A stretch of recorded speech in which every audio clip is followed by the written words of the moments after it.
since we're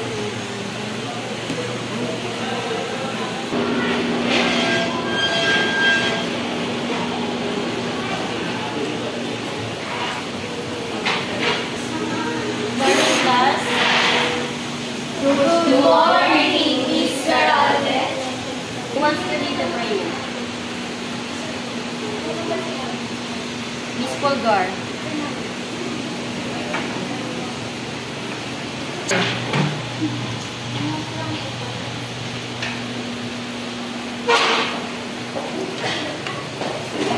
Classmates, let's all stand.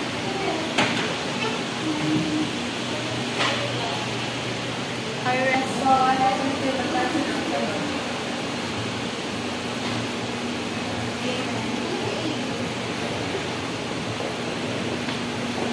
Okay, you will now take your seat. Okay, do you remember our lesson all about yesterday? Miss Villanueva. It's all about materials and materials. Yes, very good. Ma'am. Yes. We have assignment po. Yes, ma'am. Our assignment is to bring cleaning tools and materials. Huh? Do we have assignment? Yes. But ma'am, we didn't receive any announcement that we have an assignment. But Eunice announced it in our visit. That's not my problem anymore. Eunice, you may share your thoughts.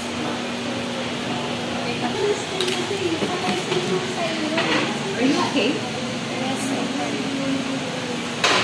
Mom, the cleaning materials and tools that I bring is because this is a basic materials that even kids can do. Okay, very good, anak. Okay, that's all for now. Goodbye, class. Goodbye and thank you, Miss Garao. Goodbye and thank you, Miss Garao.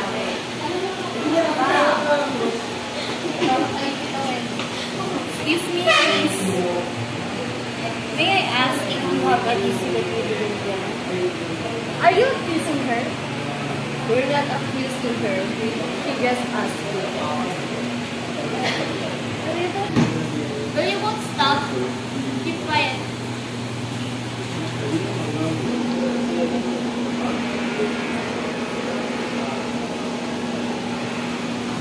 Good morning, everyone. Good morning, everyone. Good morning, Miss Jay. You may now take your seat. Does anyone still remember our lesson last week? Yes. Yes, Miss Santos. It's all about PPE. And PPE stands for? First P is for personal, second is protective, and E is for equipment. So PPE stands for personal protective. Yes. Let's give her a round of applause. Okay, since everyone still remembered our lesson last week, you can bring your pen and we will have our long quiz.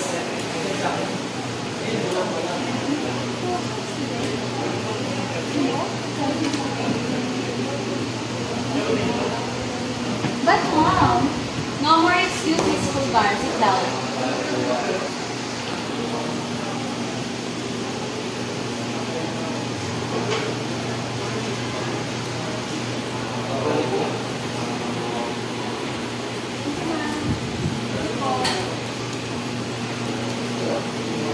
I will give you a 1 hour to finish all the questions. Finish or not finish, pass your paper, okay? You may start.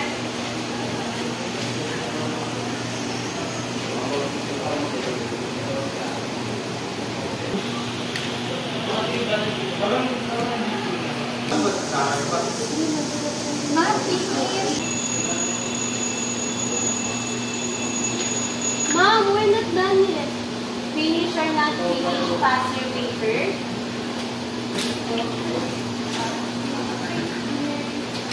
Now, I will announce who got the highest score.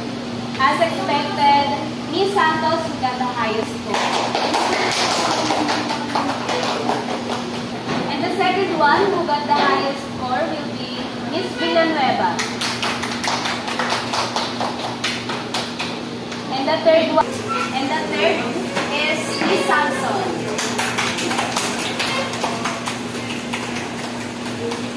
Congratulations, everyone. But I know some of you do cheating. Goodbye and thank you, everyone. Goodbye and thank you, Miss Jane. Gosh, I'm so tired. Why? I caught you, Miss, and your friend cheating. Huh? Miss cheated? Yes, I already caught you cheating second time, and this will be the third time. Miss Santos.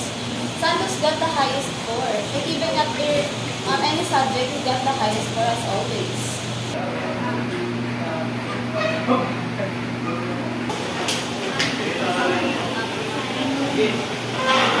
Andy, I'm sorry.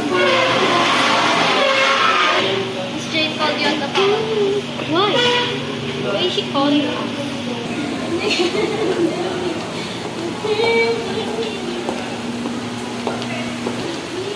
Good day, Miss Jane. You may sit down.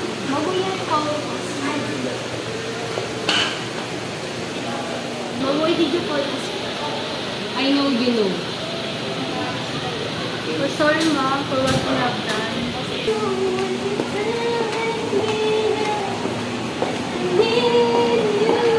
Santos, Samson, Miss Garaldo wants to talk.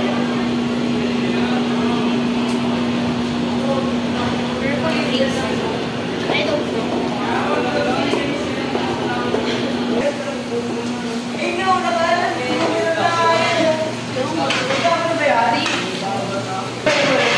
Good day. So, I want to talk to you both, especially to you, Santos. I want to personally apologize towards my attitude. I know my apologize will not be enough, but from now on, I will treat you fair, like my own child. Thank you, Miss. I understand you. Thank you, and I appreciate for telling me. Okay. Thank you, Anna. I'm